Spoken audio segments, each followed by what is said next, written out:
So let's go to page 218 on your book, 218.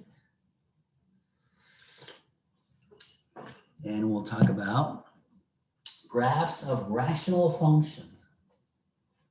A rational function is a function that's going to look like f of some function. These are polynomials. You divide one by the other, okay?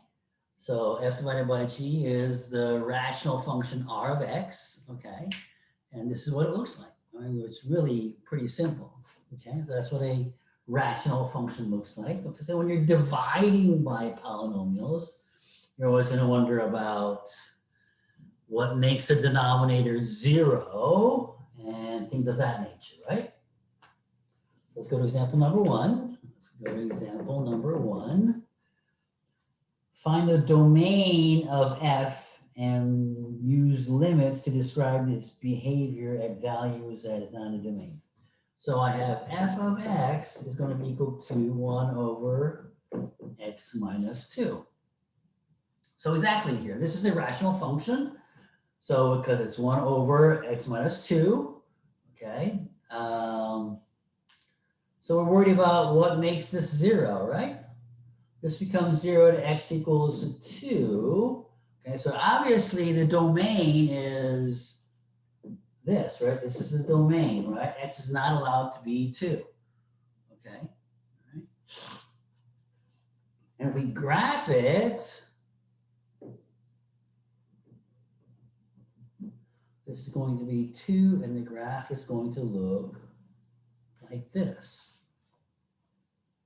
okay? So if you look at the end behavior using limits, limit as x goes to infinity, as x goes to infinity, right, f of x is going to be equal to, what is it going to go to? It's going to approach 0, right? Which makes sense. If you look at 10 billion minus 2 is basically 1 over 10 billion, which is basically 0, right? Go to the negative infinity. Let's see what happens when I do that. As x goes to negative infinity, f of x, I'm going that way, and it's still going to approach 0, right? Okay. Pretty simple, right? Just out of curiosity, what is this? This starts, if I start from the function 1 over x, okay, 1 over x, which looks like this, right, over on this side, I had moved this to the right, right? Because it's I use, instead of x, I'm using x minus 2, correct? Okay. Because that's a transformation, right? So it's basically a transformation. All right. So now let's go ahead and flip the page and go to example number 2 and see if we can expound or expand on this transformation issue, okay? Example number 2, describe how the graph of a given function can be obtained by transforming the graph of 1 over x, okay? So I have a g of x is equal to 2 over x plus 3. Basically, this is right. If I divide both sides by 2, I get this, and I get 1, right?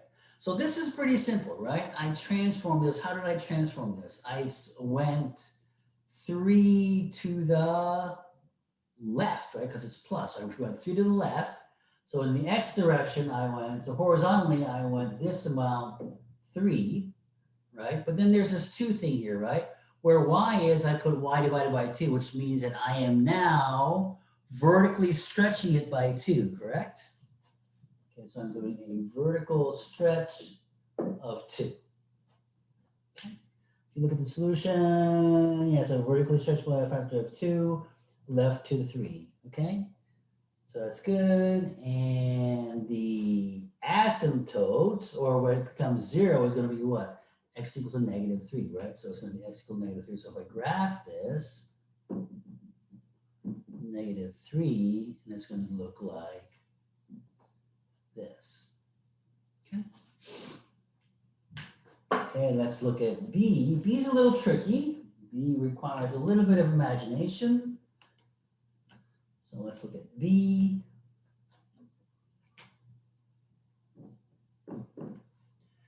B, I have y is equal to 3x minus 7 over x minus 2. Okay, so the imagination I'm talking about is that now you're going to actually have to do the longhand division, right? So I'm going to have 3x minus 7, x minus 2. If I divide x this into this, I'm going to get 3 here, right? Because I'm going to have 3x minus 2 is minus 6. Now I do the subtraction, I have a -1. So this is the same as what? 3 minus 1 over x minus 2. In other words, let's put it this way. I have 3, the quotient 3, with a leftover or remainder of -1. Okay, so that's basically what that looks like. Mr. Now, Ong, yeah. Oh, Ethan want to join us. okay. Thank you. All right, so I have this, which is basically what? So now I'm going to go ahead and change this guy here to negative, because it's positive and negative situation, right? Okay, now I'm going to move the 3 over. I'm going to get y minus 3 is equal to -1 over x minus 2.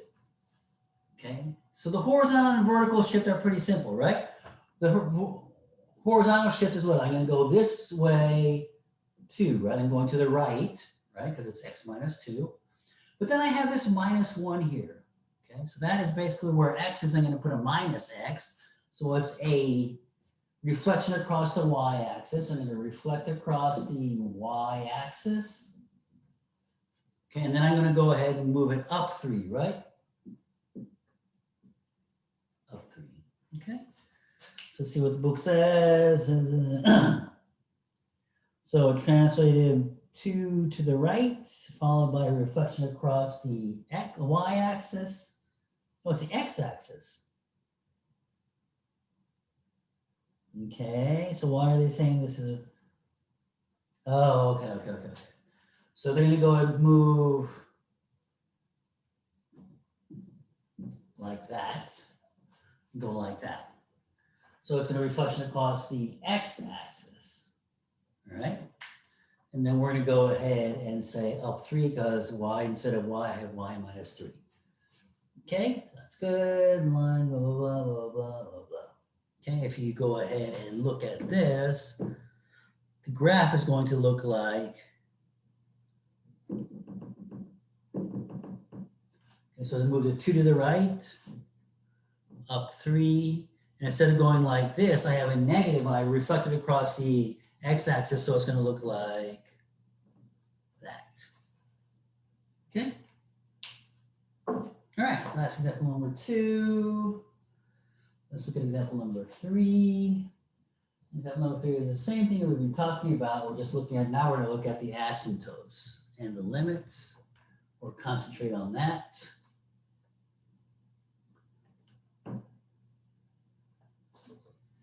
Example number 3.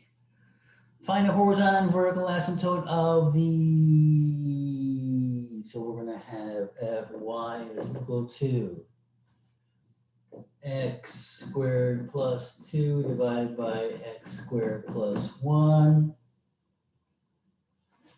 Okay, so it's going to be equal to what? 1 plus x squared plus 1 over 1. Right, because if I multiply this over, I get x squared plus 1, and then I have a plus 1, so it's going to be x squared plus 2, which is what I have here. Okay. All right.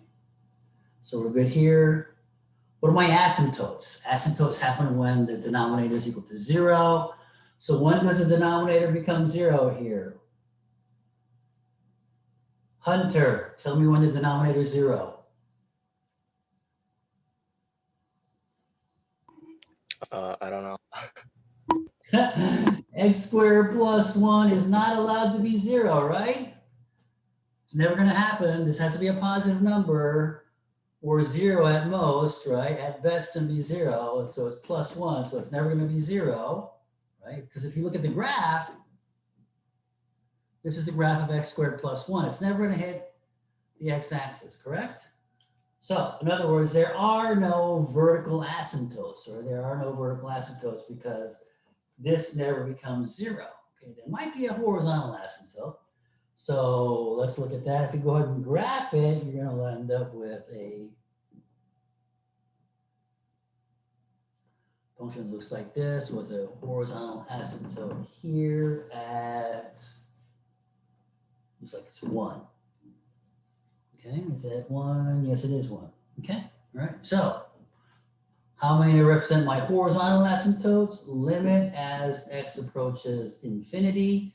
So it goes this way. It's going to try to get to 1, right? So f of x is equal to 1. Limit as x approaches negative infinity. As if it approaches negative infinity, it's going to go that way. And I'm still going to try to approach 1.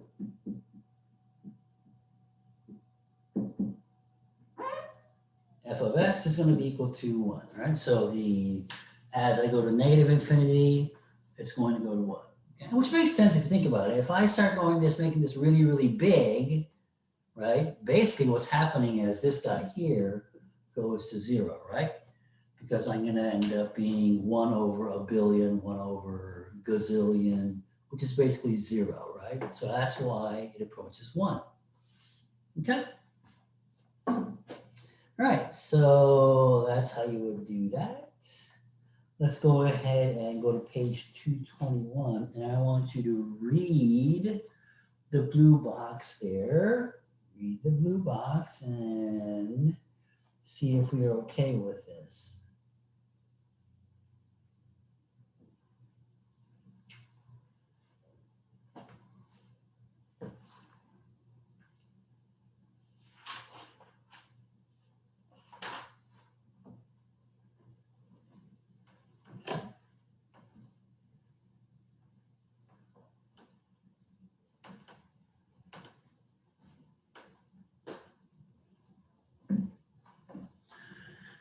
Okay, let's skip 1. Let's skip the end behavior asymptote. Let's look at the vertical asymptotes. Vertical asymptotes, these occur at the real zeros of the denominator. In other words, when the denominator is equal to 0, that's when we have the vertical asymptotes, okay? Provided that the zeros are not also zeros of the numerator, okay? Then number 3, the x-intercepts, and then the y-intercepts. Okay, those are pretty simple. Let's look at number 1, the end behavior asymptotes, okay? If n is less than n, in other words, if the degree of the numerator, the polynomial with the root numerator, if that is smaller than the one in the denominator. So this would be something like x squared plus 2 over x to the 5th plus 6x cubed plus 4x plus 1, something like this, okay? Where the bottom is bigger, okay? So this is so what's going to happen here, right? So this is going to be very, very large compared to this guy as it goes to infinity or negative infinity, right? Therefore, the end behaviors are going to go to 0, right? And it makes sense. It says there, the horizontal asymptote is y is equal to 0, okay? If they're the same, okay, if they are the same, you have a situation where you have 3x to the 3rd plus 4x to the 7th plus 5x plus 7. If they are the same, in other words, if the leading m and the n are the same, basically the limit as x approaches infinity, f of x is going to be 3 over 4, right? 3 over 4. 3 over 4. And the reason being is if I divide everything by x cubed, what am I going to get? I'm going to get this guy goes like that and divided by x cubed. So I'm going to have 1 over x. I'm going to have 1 over x squared here and 1 over x squared here. Right? In other words, as x goes to infinity, all these things go to 0. Right? Everything here goes to 0. And this guy, well, you have to divide this by x cubed also. Right now we're dividing this by x cubed. So all these things go to 0. The only thing that's left are the leading coefficients. So the end behavior is going to look like the leading coefficient divided by the leading coefficient. Okay?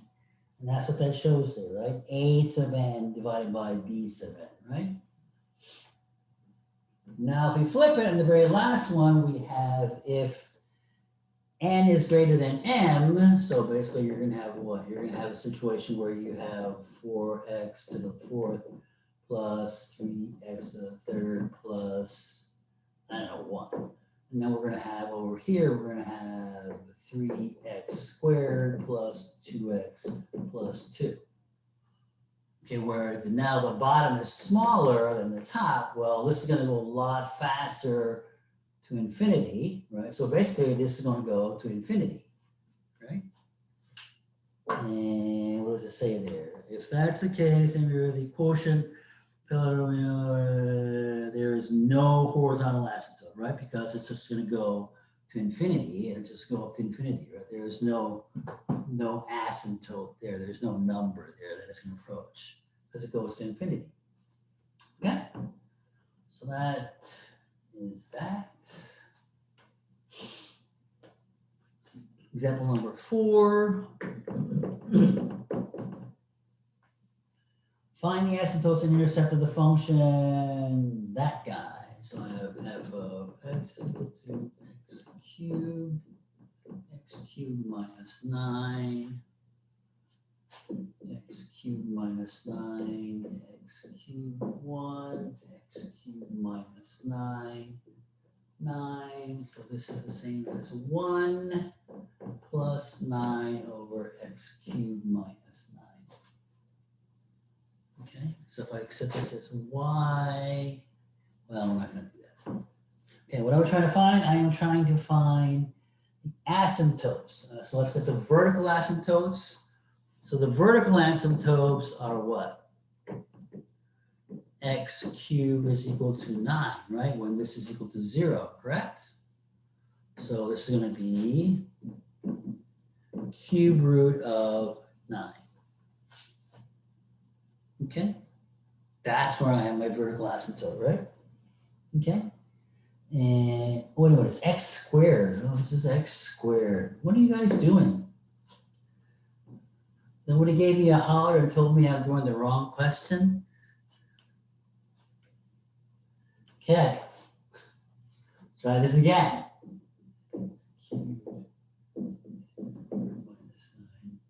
X cubed minus 9x. So we have 9x. So it's going to be equal to x plus 9x over x squared minus 9.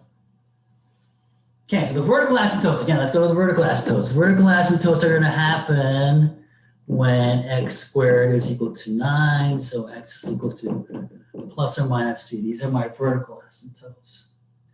Horizontal asymptotes, I do not have any horizontal asymptotes because I have a polynomial that's larger on top and smaller on the bottom. That would be the n is greater than m situation from the blue box. Okay, so there's none of that. Then what else do we need to find? We need to find the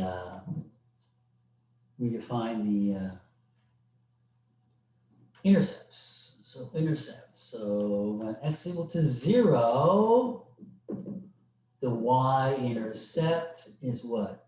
0 over negative 9, so it's going to be 0. When y is equal to 0 is my x-intercept. So in other words, this is going to be equal to 0. For that to be equal to 0, it's also going to be 0. So it's going to go through the origin, it looks like. Yep, so it passes through the origin, 0 and 0.